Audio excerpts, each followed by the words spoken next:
হ্যাঁ WhatsApp guys, hi hello everyone, সবাই কেমন আছেন? আশা করছি সবাই ভালো আছেন। তো নিয়ে আসলাম পরের রোস্ট ভিডিও নিয়ে, নাম্বার 5 রোস্ট ভিডিও নিয়ে আমি চলে আসলাম তোমাদের কাছে। তোমাদের সামনে হাজির হয়ে গেলাম আজকে সুন্দর ভিডিও। তো এই ভিডিওতে রোস্ট করবো আমি তাদেরকে যাদের শাড়ির আঁচল খুলে পড়ে, ঘরের মধ্যে থাকে, নিজের বের করে দেয়, বা এর মধ্যে থেকে যারা আর কি মানে হয় না নানান ধরনের অন্যরকম যারা ভিডিও আপলোড করে পোস্ট করেন, তাদেরকে নিয়ে সেই সব সুন্দর মামনি পুরুষ মহিলাদেরকে নিয়ে আমি ভিডিও শুরু করবো আজকে এই রোজ ভিডিওতে। তো চলো শুরু করা যাক আজকের এই ভিডিওটা। দেখি ভিডিও।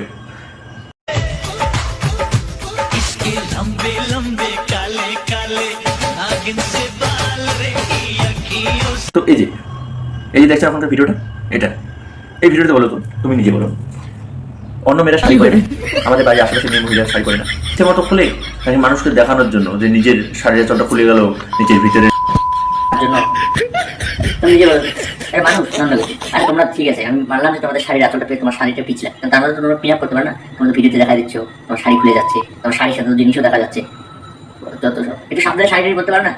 ওই আমি শাড়ি পরি না, শাড়ি খুলে গেছে, আমরা তো শাড়ি পরি না, আমরা শাড়ি খুলে দেখাই না।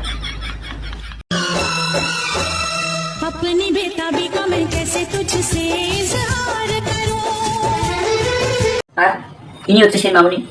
ভগবান জানো কে কার সাথে কি সম্পর্ক, মেয়ে কোনটা ছেলে কোনটা বর কোনটা, কার বউ কার কাছে, কার ছেলে কার কাছে, কার মেয়ে কার কাছে, কিছুই বুঝতে পারছি না এই ভিডিও দেখে। আমি এখন অব্দি কনফিউজ আছি, আদৌ এর পাশে এর সাথে যে ভিডিও করে এটা মেয়ে নাকি ছেলে, নাকি ওর হাজবেন্ড নাকি ছেলে, না মেয়ে না ওর বউ নাকি এক্স, আমি কিছুই বুঝতে পারছি না। তো এমন ভিডিও করে ভাই দেখে তো টুনটুনু দাঁড়ায় যায়। আমি কেন আশপাশে ছোট ভাইয়েরও খারাপ হয়ে যায়। তো এদের ভিডিও যেটা ওদের ভিডিও আছে কি বলবো, আমি মাঝে মাঝে ছেলে হবে, কাজে মানে দেওয়ার হবে, মানে ঠাকুরপো, আমি কিছুই বুঝতে পারছি না কি যে যত সব।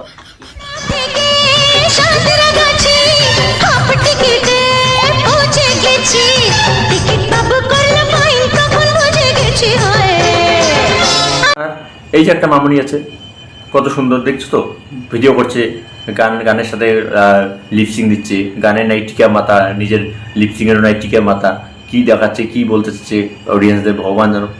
নিজের অঙ্গি ভঙ্গিতে মনে হচ্ছে তো ট্রেনিং দিচ্ছে, ট্রেনিংয়ে আছে।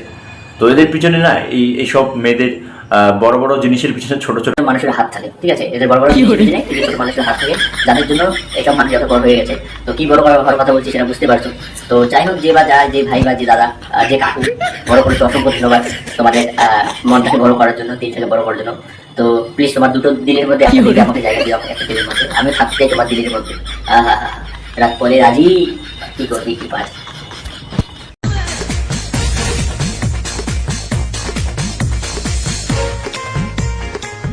এই বৌদিটার বাড়ি হয়তো আমাদের আশেপাশেই হবে, কোথাও মনে নেই, জানি না কোথাও এইখানে হবে, আশেপাশে কুচবিহার, আলিপুর, জলপাইগুড়ি, দার্জিলিং এদের মধ্যে হবে। বেশি একটা ডিস্টেন্স আমার থেকে, বেশি একটা ডিস্টেন্স বা দূরত্ব নয়, তো হয়তো পাশাপাশি হবে। তো যাই হোক, কয়েকদিন আমি যখন এর আগে আমি এর ভিডিওগুলো দেখছি তখন খুব ভালো লাগছিল ভিডিওগুলো নর্মালি। मीठी मीठी बातों से मुझको फंसाया है, तूने ये कैसा मेरा हाल बनाया है। আস্তে আস্তে এই মহিলাকে কে পিছে সুশুরি মারছে ভাই। এখন দেখি ওই যে ওর মধ্যে ভিডিও আপলোড করা শুরু।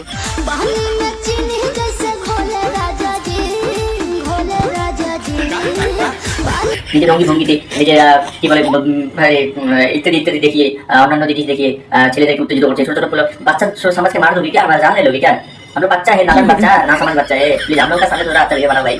ऐसा वीडियो बनाता है जैसे कि मेरा तो बचपन का याद है, दादी का गोदी में था, दादी का है तो एक अच्छा हो गया हम लोग, बोलो तो एक बड़ा हो गया हम लोग का सामने अभी ऐसा वीडियो। ভালো মেয়ে, ভালো বৌদি, ভালো মানুষ, ভালো ছেলে, ভালো মেয়ে, সবাই ভালো কাপল, এদের ভিডিও আছে অনেক ভালো সুন্দর সুন্দর ভিডিও।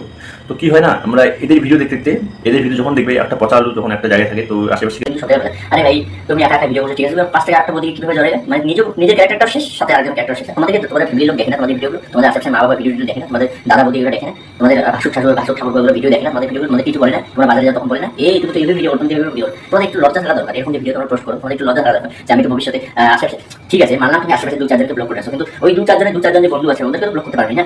যখন হবে এই তোর বলি তুই এরকম, এই তোদের বাড়ির পাশে একটা মাল আছে না, সেই ভিডিও বানাই দেখাইস তুই নিয়ে যাস, তো এটা একটা ভাবার বিষয়। তো তোমরা যেভাবে ভিডিও বানাচ্ছো, দেখো ফেসবুক থেকে 2 টাকা ইনকামের জন্য তোমাদের নিজের শরীরটাকে বিক্রি করে দিচ্ছ, সোজা কথা বলি, নিজের 2 টাকা ইনকামের জন্য নিজের শরীরটাকে বিক্রি করে দিচ্ছ।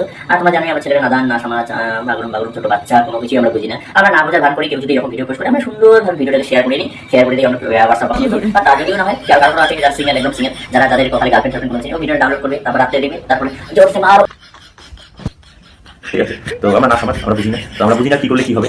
কেউ রেসপেক্ট করে, আবার কেউ ভিডিও শেয়ার করে, আবার কেউ লাইক করে, কেউ কমেন্ট করে, আবার তার মধ্যে কেউ আছে ওই ভিডিওটা দেখে ক্রোম ব্রাউজারে গিয়ে www.sunnyleone.হরিবল কীর্তন দেখতে চায়। ঠিক আছে? তো সেরকমই হচ্ছে তোমাদের কাহিনী। তো তোমাদের 2টা পয়সার জন্য ফেসবুক কেন নিজের শরীরটি বিক্রি করতেছো? চলো গাইস, আজকে ভিডিওটা এতটুকু ছিল। তোমাদেরকে নিয়ে আসবো, তোমাদের জন্য নিয়ে আসবো নেক্সট সানডে, মানে কালকে নিয়ে আসবো নতুন ভিডিও, নতুন রোস্টিং। আর আমার ফ্যামিলির সাথে আমি ভিডিও আপলোড করবো।